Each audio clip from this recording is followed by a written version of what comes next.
Guys, we're going to try and do another POTA today. It's super windy out here right now, but we're back out here at Brannigan National Wildlife Refuge.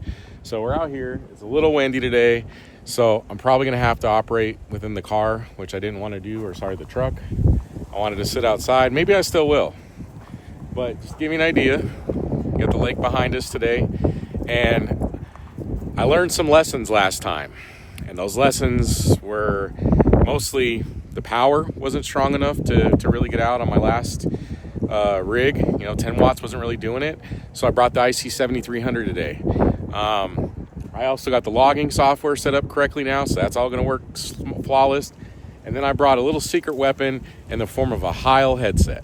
So now we got the headset, and we got the push to talk, and we got more watts.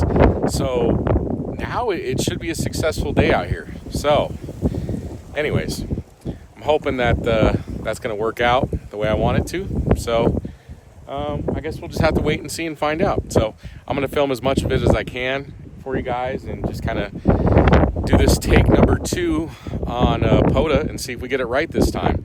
Now, last time we were able to get a successful activation, but just barely. The last couple contacts, I had to pull out my laptop and I had to go FT8. Well, that's not going to be an option today because I didn't bring... Yeah.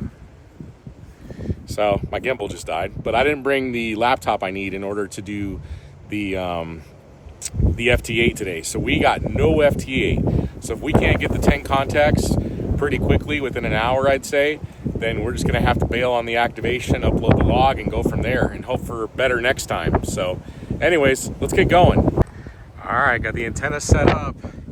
Still windy out here, but hopefully this will work. And got the coax just running into the car, and I got a 12-volt battery in the car. So as you can see, it's super windy out here. I don't know how well this is going to work, but I drove up here today after getting a root canal this morning. So it's about a half hour, 45-minute ride up here, but we'll see what we can do to make it work. All right, so this is the point in the video where I tell you that basically my iPhone did not record a single shred of audio for the rest of this activation. So I wish I could tell you why, and the only thing I can think of is maybe because I had CarPlay still connected, because I had the car and generator mode to power up the Starlink to get us internet access to the tablet, so that way we could do some real-time pulling of information inside of Hammers. So right there, I was just checking the propagation reports and making sure everything was good to go there. And then I was loading up Hammers, and as you can see, I've got the center rest and my truck pulled down, which it does fold down like a workbench top kind of thing, which is really cool. I don't use that feature often enough, but I got the 7300 sitting there, the battery behind me in the seat, and I've got the Heil headset hooked up, and everything's looking good. And we're just getting Hammers all set up and ready to go. Just picking out my park and just adding some details, kind of picking out my frequency of where we're going to go, based upon who we're hearing. And if I remember correctly, it was 20 meters that we were looking at the time, and 20 meters looked pretty good. So, yeah. So, anyways, we picked out 20 meters. We found a frequency that we were going to use. Um, and last second, somebody else jumped on that frequency. Then I kind of had to hop around to find what frequency I was going to use, and then finally got respotted. And after all that was said and done, we started the activation. And I'll just kind of time lapse myself through the activation and what I was doing to operate and go from there. So again, I'm just sitting here. I think it's time lapse down from about 30 minutes or so.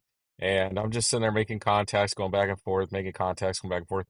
Surprisingly, this was a lot better activation as far as contacts goes. And I'm just kind of going back and forth through the motions of logging and Hammers and hitting my push to talk switch at the same time, which worked really well. I did try the PTT, the Vox option inside of the 7300, and it just didn't seemed to hang long enough after I finished talking, so it kept turning on and off. So I opted not to use the Vox and just stuck with the push to talk.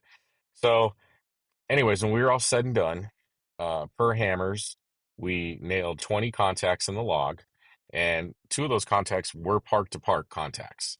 So all good contacts. Everybody was nice and friendly and good to talk to, and good signal reports, and mostly on the west coast of the United States, but also a couple out there in like Texas, kind of Midwest kind of ish region.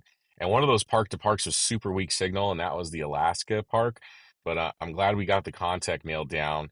And one of the cool things about hammers is you can just look at all of your contacts that you made at the end of the activation, and it just puts it on a nice map for you. So again, I want to apologize about the audio, but basically in this clip, I'm basically talking about how the lessons I learned from my first POTA translated into this being a very successful POTA. And with that being said, the antenna setup was the same. And the only things I changed was I changed out the rig for something for more power, which was the IC7300 by ICOM.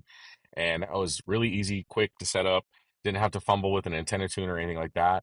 So I actually kind of preferred using the 7300 over the IC705 for the POTA.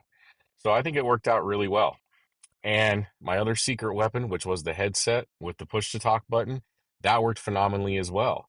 So that let me switch back and forth between logging a contact and being on the keyboard. So I could essentially just use my right hand to hit the push to talk and then go right back to the keyboard and be able to hear everybody.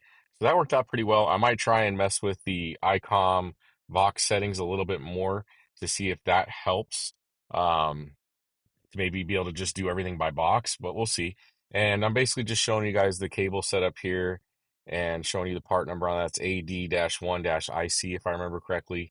And it worked really well with the push to talk in the headset. I couldn't have been happier with that. So that was great. Absolutely phenomenal. And in the closing clip, I kind of just wrapped that up with pretty much what I just said, and that I was really happy with the POTA. So the lessons learned from the first POTA: needed some more power, needed something a little bit more user friendly, and on the logging, got that all set up. The hammers works great now, and then had the headset, and that worked great as well. The only thing I wasn't happy about with this POTA is that I couldn't sit outside. Obviously, you can see the wind is kicking up pretty good and whatnot. But other than that, it was great. I'd have loved to stuck around for another hour or two, but I just didn't want to be out there in the wind too much longer, and had to drive back home. So good 3 hour round trip to do a POTA, but got the park activation done. Didn't have to do any FT8 to complete the activation, and it was successful. So what else can I say? And lastly, guys, I just want to show you the view out here today. It's a beautiful park. I absolutely love Paranagate. I used to fish here with my dad when I was a younger kid, and the view never gets old. So anyways, thanks for joining me on the video this time around, and sorry about the audio quality of this one, but I still wanted to get this out there so it wasn't a waste of the footage for the day. But I've definitely learned since that I cannot trust my phone to record the audio from the video if it's connected to CarPlay at all whatsoever. So big lesson learned. Anyways, guys, thanks for watching, and 73s.